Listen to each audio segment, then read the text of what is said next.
రాజకీయ వారసత్వం ఎవరైతే రాజశేఖర రెడ్డి పార్టీని ప్రచారం చేస్తారో వాళ్ళకి రాజకీయ వారసత్వం వస్తుంది. ఇప్పుడేం చెప్తున్నారంటే షర్మిలా రెడ్డి కాదు, షర్మిలా అనిల్ శాస్త్రి అంటే ఇప్పుడే గుర్తుకొచ్చింది పాపం వాళ్ళకు. షర్మిలా ఇప్పుడే గుర్తుకొచ్చింది. ఇంకా తర్వాత ఏమిటి, ఆమె మొదటి వివాహాన్ని గురించి కూడా సోషల్ మీడియా పెడుతున్నారు. ఇంత మనుషులన్న ఇల్లు, పశువులకు పుట్టిన వాళ్ళ ఇల్లు. ఈ రకంగా వ్యక్తిగతమైనటువంటి దాడి చేసి క్యారెక్టర్ అసాసిన్ చేయడం అనేటువంటి రాజకీయాల్లో చాలా దౌర్భాగ్యకరమైనటువంటి పరిస్థితి. దాన్ని బట్టే వాళ్ళ పరిస్థితి, మానసిక స్థితి ఏమిటో అర్థమవుతుంది. కాబట్టి చాలా డోలాయమానంలో పడినారు. ఈమె అటాక్ బాగా ఇరుకున పెట్టేస్తుంది. ముందే గవర్నమెంట్ మీద వ్యతిరేక వాతావరణం ఏర్పడుతుంది. ఇప్పుడు ఈమె వచ్చిన తర్వాత ఈమె సొంత చెల్లెలే చెప్తుంది కదా అనేటువంటి చర్చ కూడా మొదలైంది. రాజశేఖర రెడ్డి గారు ఆయన కాంగ్రెస్ పార్టీ వారసుడిగా కాంగ్రెస్ పార్టీ రాహుల్ గాంధీని ప్రధానమంత్రి చేయాలనుకున్నాడు అనేటువంటి మాట కూడా తప్పనిసరిగా కాంగ్రెస్ శ్రేణులందరినీ ఐక్యం చేయడానికి, రాబోయే కాలంలో కాంగ్రెస్ పార్టీ దాదాపు ఎక్కడుంది అనే పరిస్థితి నుంచి రాబోయే కాలంలో ఒక ఫోర్స్ గా కాంగ్రెస్ పార్టీ ఎదుగుతుంది అనే దాంట్లో ఏం సందేహం లేదండి. అటువంటి వాతావరణం కనపడుతుంది. అయితే రాజశేఖర రెడ్డి గారి ప్లేస్ ఒరిజినల్ గా రాజశేఖర రెడ్డి గారి పాత్రలోకి ఇప్పుడు షర్మిల గారు ఎంటర్ అయ్యారు అనుకోవచ్చా మనం? ఎందుకంటే కాంగ్రెస్ పార్టీలో ఆయన ఏ రోల్ అయితే ప్లే చేశాడో జగన్మోహన్ రెడ్డి గారికి ఆ రోల్ చేసే అవకాశం రాలేదు. ఆయన ఓపికగా ఉండలేకపోయాడు. ఇప్పుడు అటు తిరిగినా మొత్తం మీద అయితే ఈవిడికి మళ్ళీ అవకాశం వచ్చింది. సరే, భవిష్యత్తులో ముఖ్యమంత్రులు అవుతారా అవరా సెకండరీ, కానీ కాంగ్రెస్ పార్టీకి నాయకత్వం వహించే అవకాశం రాజశేఖర రెడ్డి గారి తర్వాత మళ్ళీ ఆ కుటుంబంలో ఈమెకు వచ్చింది. వారసులుగా ఆ వారసత్వం అట్లా లెగసీని అందుకుంది అనుకోవచ్చా? అంతే కదండి. ఇప్పుడు వివేకానంద రెడ్డి గారు కొంతకాలం కాంగ్రెస్ పార్టీ తరఫున నిలబడినారు.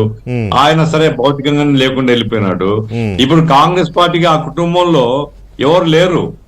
కాబట్టి ఈమె ముందుకొచ్చి ఈమె నాయకత్వం తీసుకోవడం, రాష్ట్ర వ్యాప్తంగా కాంగ్రెస్ శ్రేణులను ఐక్యం చేయడానికి కానీ, రాజన్న రాజ్యం అంటే నీది రాజన్న రాజ్యం కాదు, రాజన్న రాజ్యం మా ద్వారా సాధ్యం అవుతుంది అని చెప్తుంది ఆమె. అవును. కాబట్టి ఆ రకంగా legacy of doctor YS Rajasekhara Reddy, అట్లాగే కాంగ్రెస్ పార్టీ యొక్క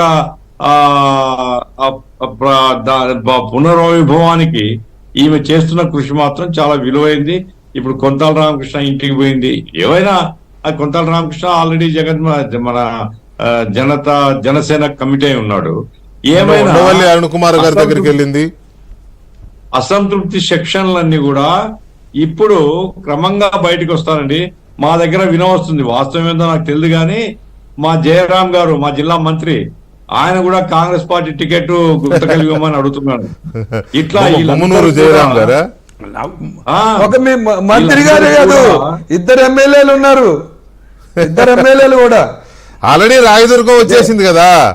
ఆల్రెడీ రాయదుర్గం వచ్చింది. ఇంకా నేను ఇప్పుడే వచ్చేసింది. కర్నూలు జిల్లాలో ఈ రకంగా ఏంటంటే కాంగ్రెస్ లో ఉండేటువంటి సెక్షన్స్ అన్ని సమీకరించబడడానికి, అట్లాగే ఇతర పార్టీల్లో అసంతృప్తి చెంది బయటికి రావాలనుకునే వాళ్ళకు కూడా ఒక ఆత్మవిశ్వాసాన్ని కలిగించే పద్ధతిలోనే ఆమె సాగుతుందని నేను అనుకుంటున్నాను. బీజేపీని మేమంతా ఆవేదన పడేవాళ్ళం. ఈ రాష్ట్రంలో బీజేపీ లేదు, బలం లేదు, ఎవరు లేడు బీజేపీకి. కానీ రాష్ట్రం అంతా బీజేపీనే. శక్తులు బీజేపీ, బాబు, జగన్, పవన్ అని ఎప్పుడు నేను చెప్పేవాడిని. ఇప్పుడు అటు కాదు, బీజేపీకి వ్యతిరేకంగా ఒక బలమైన ఫోర్స్ తయారవుతుందంటే వామపక్షాలకు కూడా ఇది చాలా మంచి పరిణామంగా మేము భావిస్తున్నాం. రైట్.